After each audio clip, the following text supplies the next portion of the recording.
రామ్ రామ్ అందరికీ welcome to my channel మనలో మనం ముచ్చట. హై గైస్, అందరికీ ఈరోజు మంచి ముచ్చట గురించి మాట్లాడదాం వచ్చిన. మన టీనేజ్లో ఎట్లుంటుంది అని అంటే మనకు అంత ప్రేమనే మంచిగా అనిపిస్తుంది, ఖుష్ ఉంటాం, కొత్త అయిన షురులా ఇట్లా మంచి మంచి వైబ్స్ వస్తూ ఉంటాయి. అంత కొత్తగా అనిపిస్తుంది, కొత్త మురిపం కొత్త ముచ్చట సూపర్ అనిపిస్తుంది. కాకుంటే ఇక మనకి ఎట్లా అనిపిస్తుంది అంటే ఆ ఏజ్లో వాళ్ళే అంతా మనకి వాళ్ళప్ప మనకి ఇంకేం వద్దు అనిపిస్తుంది. కానీ కొన్ని రోజులు అయినాక రియలైజ్ అయినాక ఆ బాధను తట్టుకోలేము. అట్లా అని మనం వేరే ప్రేమను ఎత్తుకోవడం కాదు, దాంట్లో నుంచి బయటికి ఎట్లా రావాలో ఆలోచించాలి. ఓకేనా? ఇది కాకుండా ప్రేమ్కి ఇంప్రెషన్సే డిప్రెషన్ తక్క సఫర్ అంతే. Just logic okay. దానివల్ల సూసైడ్లు తప్ప ఆలోచనలు అవన్నీ చేసుకోకుండా దూరం ఉండడం మంచిది. దోస్తులు గాయస్ సుఖంగా ఉంటుంది, మంచిగా ఉంటాం. మంచి వాళ్ళు ఉంటారు, చెడ్డోళ్ళు ఉంటారు. అందరూ ఒకటేలా ఉంటారని మనం గెస్ చేయలేము, చెప్పలేము కూడా. కొంతమంది మంచిగా ఉండొచ్చు, కొంతమంది చెడ్డ ఉండొచ్చు. అందులో ఎప్పుడైతే మనకి వాళ్ళ రూపం చూపిస్తారు కదా, అది మనల్ని చాలా హర్ట్ చేస్తుంది. అదొకటి. దోస్తులతో మోసపోయినామని ఒక బాధ, ప్రేమలో ఓడిపోయినామని ఒక బాధ. నెక్స్ట్ వచ్చేసి మన చదువు పెద్ద టాపిక్ ఉంది కదా. చదువు అయితే కొంతమంది మనల్ని ఇట్లా చిన్న చూపు చూస్తారు. ఏం రాదు దీనికి, ఎంతనే వీని లైఫ్, ఏం రాదుకి, అది ఇది అంటారు కదా.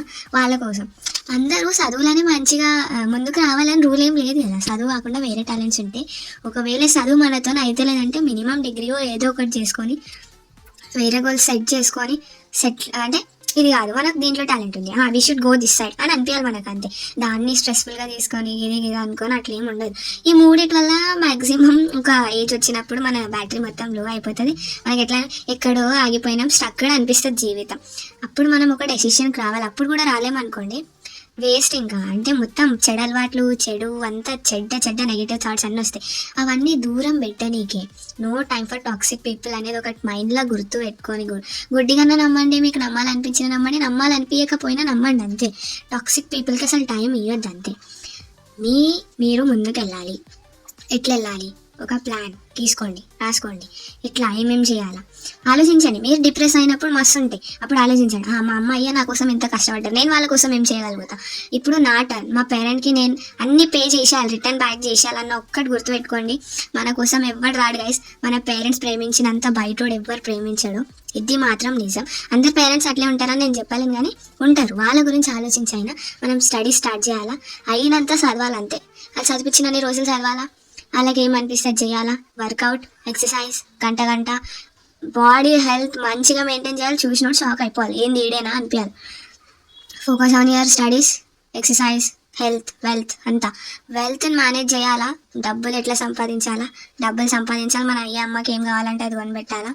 ఈట్ పాస్తా, రన్ ఫాస్టా అన్నట్టు ఉండాల్సిందే. అంతే.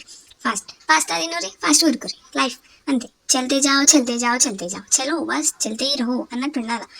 మినిమం మంచిగా ఆలోచించి నీట్గా అన్నీ ఇది చేసుకొని, మనకు సంతోషం అనిపించేవి కూడా కొన్నిసార్లు చెడు ఉంటాయి, వాటిని అన్ని నీట్ సాక్రిఫైస్ చేయాలి. ఏది మంచి అనిపిస్తుందో గదే.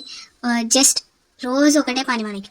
ఈట్, మొక్కాలా, ట్రైన్ చేయాలా, చదువుకోవాలా, వర్క్, స్లీప్, రిపీట్. ఇదే రిపీట్ చేయాలి guys. తినాలా, మొక్కాలా, ట్రైన్ చేసుకోవాలా, చదువుకోవాలా, పని చేయాలా, పడుకోవాలా, అంతే.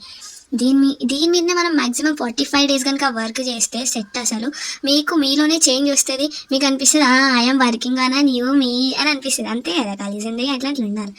Thank you guys. Thanks for watching. ఏమైనా తప్పులుంటే క్షమించండి, కానీ ఆలోచించుకొని జీవితాన్ని నడిపారు. అంతే. చెడుదారులకు పోవచ్చు sir. Thanks for watching. Like, share, subscribe, comment. Thank you.